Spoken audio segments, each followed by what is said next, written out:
I left Insomnia Lodge next morning around 8 and spent some time in Parkington. Visions of bungling the execution kept obsessing me. Thinking that perhaps the cartridges in the automatic had gone stale during a week of inactivity, I removed them and inserted a fresh batch. Such a thorough oil bath did I give Chum, as I called my pistol, that now I could not get rid of this stuff. I bandaged him up with a rag, like a maimed limb, and used another rag to wrap up a handful of spare bullets.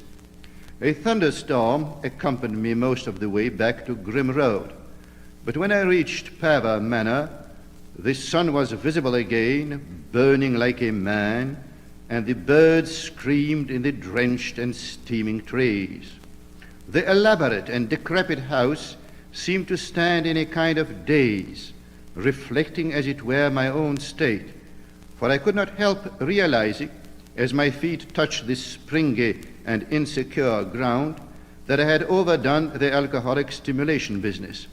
A guardedly ironic silence answered my bell. The garage, however, was loaded with his car, a black convertible for the nonce. I tried the knocker, nobody. With a petulant snarl, I pushed the front door, and how nice, it swung open as in a medieval fairy tale. Having softly closed it behind me, I made my way across a spacious and very ugly hall, peered into an adjacent drawing room, noticed a number of used glasses growing out of the carpet, decided that master was still asleep in the master bedroom. So I trudged upstairs. My right hand clutched muffled Chum in my pocket, my left patted the sticky banisters. Of the 3 bedrooms I inspected, one had obviously been slept in that night. There was a library full of flowers. There was a rather bare room with ample and deep mirrors and a polar bear skin on the slippery floor. There were still other rooms. A happy thought struck me. If and when master returned from his constitutional in the woods or emerged from some secret lair, it might be wise for an unsteady gunman with a long job before him to prevent his playmate from locking himself up in a room. Consequently, for at least 5 minutes, I went about lucidly insane, crazily calm, an enchanted and very tight hunter, turning whatever keys in whatever locks there were and pocketing them with my free left hand. The house, being an old one, had more planned privacy than have modern glamour boxes, where the bathroom, the only lockable locus, has to be used for the furtive needs of Planned Parenthood. Speaking of bathrooms, I was about to visit a 3rd one when master came out of it, leaving a brief waterfall behind him. The corner of a passage did not quite conceal me. Grey-faced, baggy-eyed, fluffily disheveled, in a scanty, balding way, but still perfectly recognizable, he swept by me in a purple bathrobe, very like one I had. He either did not notice me, or else dismissed me as some familiar and innocuous hallucination. And showing me his hairy calves, he proceeded, sleepwalker-wise, downstairs. I pocketed my last key and followed him into the entrance hall. He had half opened his mouth and the front door to peer out through a sunny chink as one who thinks he has heard a half-hearted visitor ring and recede. Then, still ignoring the rain-coated phantasm that had stopped in mid-stairs, master walked into a cozy boudoir across the hall from the drawing room, through which, taking it easy, knowing he was safe, I now went away from him, and in a bar-adorned kitchen, gingerly unwrapped dirty Chum, taking care not to leave any oil stains on the chrome. I think I got the wrong product. It was black and awfully messy. In my usual meticulous way, I transferred naked Chum to a clean recess about me and made for the little boudoir. My step, as I say, was springy, too springy perhaps for success, but my heart pounded with tiger joy, and I crunched a cocktail glass underfoot. Master met me in the Oriental parlor. "Now, who are you?" he asked in a high, hoarse voice, his hands thrust into his dressing gown pockets, his eyes fixing a point to the northeast of my head. "Are you by any chance Brewster?" By now it was evident to everybody that he was in a fog and completely at my so-called mercy. I could enjoy myself. "That's right," I answered suavely. "Je suis Monsieur Brewster. Let us chat for a moment before we start." He looked pleased. His smudgy mustache twitched. I removed my raincoat. I was wearing a black suit, a black shirt, no tie. We sat down in 2 easy chairs. "You know," he said, scratching loudly his fleshy and gritty gray cheek and showing his small pearly teeth in a crooked grin, "you don't look like Jack Brewster. I mean, the resemblance is not particularly striking. Somebody told me he had a brother with the same telephone company." To have him trapped after those years of repentance and rage, to look at the black hairs on the back of his pudgy hands, to wander with 100 eyes over his purple silks and hirsute chest, for glimpsing the punctures and mess and music of pain, to know that this semi-animated, subhuman trickster who had sodomized my darling, oh, my darling, this was intolerable bliss. "No, I'm afraid I'm neither of the Brewsters." He cocked his head, looking more pleased than ever. "Guess again, Punch." "Ah," said Punch, "so you have not come to bother me about those long-distance calls. You do make them once in a while, don't you?" "Excuse me?" I said I thought he had said he had never. "People," he said, "people in general.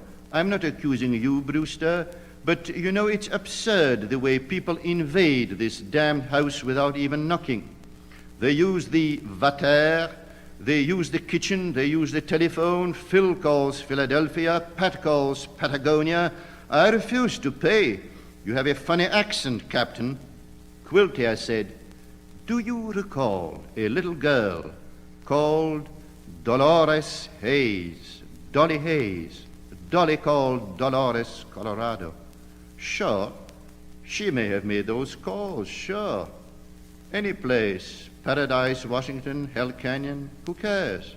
"I do, Quilty. You see, I'm her father." "Nonsense," he said. "You are not. You are some foreign literary agent. A Frenchman once translated my proud flesh as la fierté de la chair. Absurd." "She was my child, Quilty."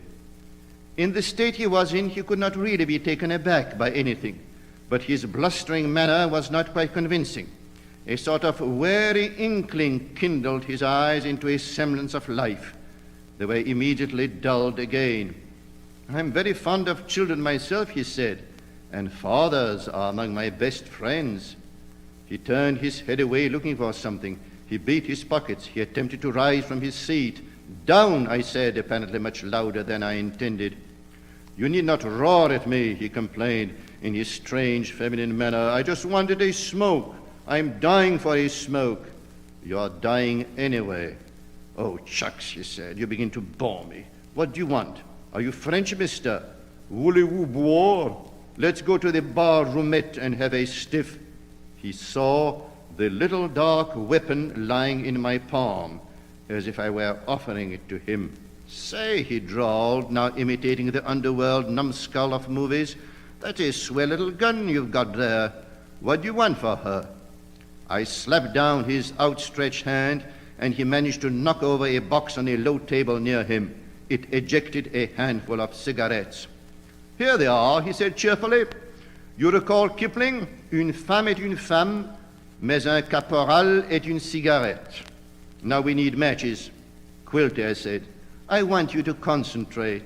You are going to die in a moment. The hereafter, for all we know, may be an eternal state of excruciating insanity. You smoked your last cigarette yesterday. Concentrate. Try to understand what is happening to you." He kept taking the Drome cigarette apart and munching bits of it. "I'm willing to try," he said. You are either Australian or a German refugee. Must you talk to me? This is a Gentile's house, you know. Maybe you'd better run along, and do stop demonstrating that gun. I've an old Stern Luger in the music room. I pointed Chum at his slippered foot and crushed the trigger. It clicked. He looked at his foot, at the pistol, again at his foot.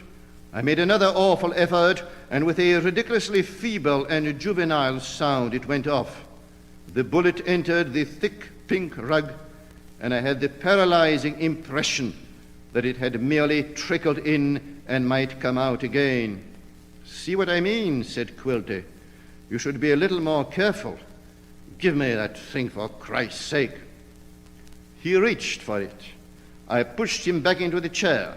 The rich joy was waning. It was high time I destroyed him. But he must understand why he was being destroyed. His condition infected me. The weapon felt limp and clumsy in my hand. Concentrated, I said, on the thought of Dolly Hayes, whom you kidnapped. I did not, he cried. You're all wet. I saved her from a beastly pervert. Show me your badge instead of shooting at my foot, you ape, you. Where's that badge? I'm not responsible for the rapes of others. Absurd. That joyride, I grant you, was a silly stunt. But you got her back, didn't you? Come, let's have a drink. I asked him whether he wanted to be executed sitting or standing. Let me think, he said. It's not an easy question. Incidentally, I made a mistake, which I sincerely regret. You see, I had no fun with your Dolly. I am practically impotent, to tell the melancholy truth. And I gave her a splendid vacation. She met some remarkable people. Do you happen to know?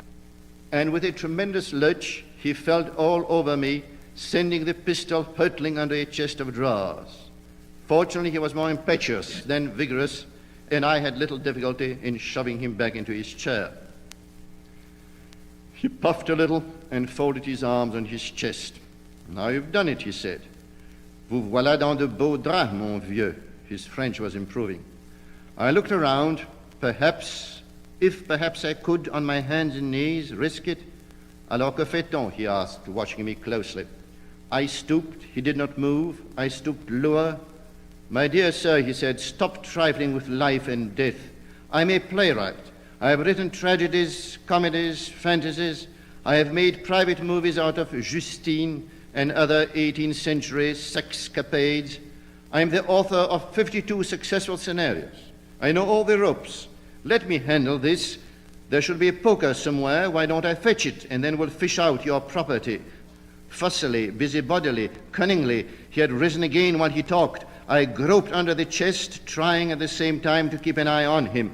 All of a sudden I noticed they had noticed that I did not seem to have noticed Chum protruding from beneath the other corner of the chest. We fell to wrestling again. We rolled all over the floor in each other's arms like two huge, helpless children. He was naked and goatish under his robe, and I felt suffocated as he rolled over me. I rolled over him. We rolled over me. They rolled over him. We rolled over us. In its published form, this book is being read, I assume, in the first years of A.D. 2000. 1935 plus 80 or 90. Live long, my love. And elderly readers will surely recall at this point the obligatory scene in the westerns of their childhood. Our tussle, however, lacked the ox-stunning fisticuffs, the flying furniture. He and I were two large dummies stuffed with dirty cotton and rags. It was a silent, soft, formless tussle on the part of two literati, one of whom was utterly disorganized by a drug, while the other was handicapped by a heart condition and too much gin. When at last I had possessed myself of my precious weapon, and the scenario writer had been reinstalled in his low chair, both of us were panting as the cowmen and the sheepmen never do after their battle. I decided to inspect the pistol. Our sweat might have spoiled something, and regain my wind before proceeding to the main item in the program. To fill in the pause, I proposed he read his own sentence in the poetical form I had given it. The term poetical justice is one that may be most happily used in this respect. I handed him a neat typescript. Yes, he said, splendid idea. Let me fetch my reading glasses. He attempted to rise. No. Just as you say. Shall I read out loud? Yes. Here goes. I see it in verse. Because you took advantage of a sinner, because you took advantage, because you took advantage of my disadvantage. That's good, you know, that's damn good. When I stood Adam naked before a federal law and all its stinging stars, grand stuff. Because you took advantage of a sin when I was helpless, molting, moist, and tender, hoping for the best, dreaming of a marriage in a mountain state, I of a litter of Lolitas. Didn't get that. Because you took advantage of my inner essential innocence, because you cheated me. A little repetitious, what? Where was I? Because you cheated me of my redemption, because you took her at the age when lads play with erector sets. Getting smutty, eh? A little downy girl still wearing poppies, still eating popcorn in the colored gloam where tawny Indians took paid croppers, because you stole her from her wax-browed and dignified protector, spitting into his heavy-lidded eye, ripping his flavid toga, and at dawn leaving the hog to roll upon his new discomfort, the awfulness of love and violets, remorse, despair, while you took a dull doll to pieces and threw its head away. Because of all you did, because of all I did not, you have to die. Well, sir, this is certainly a fine poem, your best as far as I am concerned. He folded and handed it back to me. I asked him if he had anything serious to say before dying. The automatic was again ready for use on the person. He looked at it and heaved a big sigh. Now look here, Mac, he said, you are drunk and I'm a sick man. Let us postpone the matter. I need quiet. I have to nurse my impotence. Friends are coming in the afternoon to take me to a game. This pistol-packing farce is becoming a frightful nuisance. We are men of the world in everything, sex, free verse, marksmanship. If you bear me a grudge, I am ready to make unusual amends. Even an old-fashioned rencontre, sword or pistol, in Rio or elsewhere, is not excluded. My memory and my eloquence are not their best today, but really, my dear Mr. Humbert, you were not an ideal stepfather, and I did not force your little protégée to join me. It was she made me remove her to a happier home. This house is not as modern as that ranch we shared with dear friends, but it is roomy, cool in summer and winter, and in a word, comfortable. So, since I intend retiring to England or Florence forever, I suggest you move in. It's yours, gratis. Under the condition you stop pointing at me, that, he swore disgustingly, gun. By the way, I don't know if you care for the bizarre, but if you do, I can offer you, also gratis, as house pet, a rather exciting little freak, a young lady with 3 breasts, one a dandy. This is a rare and delightful marvel of nature. Now, soyons raisonnables.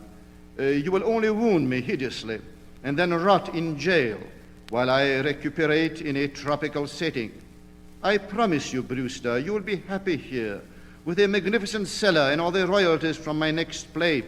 I have not much at the bank right now, but I propose to borrow, you know, as the board said with that cold in his head, to borrow and to borrow and to borrow. There are other advantages. We have here a most reliable and bribable charwoman, a Mrs. Vibrissa, a curious name, who comes from the village twice a week. Alas, not today. She has daughters, granddaughters. A thing or two I know about the chief of police makes him my slave. I'm a playwright. I've been called the American Metterlink. Metterlink schmetterling, says I. Come on, all this is very humiliating, and I'm not sure I'm doing the right thing. Never use Herculanita with rum. Now drop that pistol like a good fellow. I knew your dear wife slightly. You may use my wardrobe. Oh, another thing, you are going to like this. I have an absolutely unique collection of erotica upstairs. Just to mention one item, the In Folio Deluxe Bagration Island by the explorer and psychoanalyst Melanie Weiss. A remarkable lady, remarkable work. Dropped that gun with photographs of 800 and something male organs she examined and measured in 1932 on Bagration in the Border Sea. Very illuminating graphs plotted with love under pleasant skies. Dropped that gun, and moreover I can arrange for you to attend executions. Not everybody knows that the chair is painted yellow fur. This time I hit something hard. I hit the back of a black rocking chair, not unlike Dolly Schiller's. My bullet hit the inside surface of its back, whereupon it immediately went into a rocking act, so fast and with such zest that anyone coming into the room might have been flabbergasted by the double miracle. That chair rocking in a panic all by itself, and the armchair where my purple target had just been, now void of all live content. Wiggling his fingers in the air with a rapid heave of his rump, he flashed into the music room, and the next second we were tugging and gasping on both sides of the door, which had a key I had overlooked. I won again, and with another abrupt movement, Claire the Unpredictable sat down before the piano and played several atrociously vigorous, fundamentally hysterical, plangent chords, his jaws quivering, his spread hands tensely plunging, and his nostrils emitting the soundtrack snorts which had been absent from our fight. Still singing those impossible sonorities, he made a futile attempt to open with his foot a kind of seaman's chest near the piano. My next bullet caught him somewhere in the side, and he rose from his chair higher and higher, like old grey mad Nijinsky, like Old Faithful, like some old nightmare of mine, to a phenomenal altitude, or so it seemed, as he rent the air, still shaking with the rich black music, head thrown back in a howl, hand pressed to his brow, and with his other hand clutching his armpit as if stung by a hornet. Down he came on his heels, and again a normal robed man scurried out into the hall. I see myself following him through the hall with a kind of double, triple kangaroo jump, remaining quite straight on straight legs, while bouncing up twice in his wake and then bouncing between him and the front door in a ballet-like stiff bounce, with the purpose of heading him off, since the door was not properly closed. Suddenly dignified and somewhat morose, he started to walk up the broad stairs, and shifting my position, but not actually following him up the steps, I fired 3 or 4 times in quick succession, wounding him at every blaze. And every time I did it to him, that horrible thing to him, his face would twitch in an absurd, clownish manner, as if he were exaggerating the pain. He slowed down, rolled his eyes, half closing them, and made a feminine "ah," and he shivered every time a bullet hit him, as if I were tickling him. And every time I got him with those slow, clumsy, blind bullets of mine, he would say under his breath, with a phony British accent, all the while dreadfully twitching, shivering, smirking, but withal talking in a curiously detached and even amiable manner, "Ah, that hurts, sir, enough. Ah, that hurts atrociously, my dear fellow. I pray you desist. Ah, very painful indeed. God, oh, this is abominable. You should really not." His voice trailed off as he reached the landing, but he steadily walked on despite all the lead I had lodged in his bloated body, and in distress, in dismay, I understood that far from killing him, I was injecting spurts of energy into the poor fellow, as if the bullets had been capsules wherein a heady elixir danced. I reloaded the thing with hands that were black and bloody. I had touched something he had anointed with his thick gall. Then I rejoined him upstairs, the keys jangling in my pockets like gold. He was trudging from room to room, bleeding majestically, trying to find an open window, shaking his head and still trying to talk me out of murder. I took aim at his head, and he retired to the master bedroom with a burst of royal purple where his ear had been. Get out of here," he said, coughing and spitting. And in a nightmare of wonder, I saw this blood-spattered but still buoyant person get into his bed and wrap himself up in the chaotic bedclothes. I hit him at a very close range through the blankets, and then he lay back, and a big pink bubble with juvenile connotations formed on his lips, grew to the size of a toy balloon, and vanished.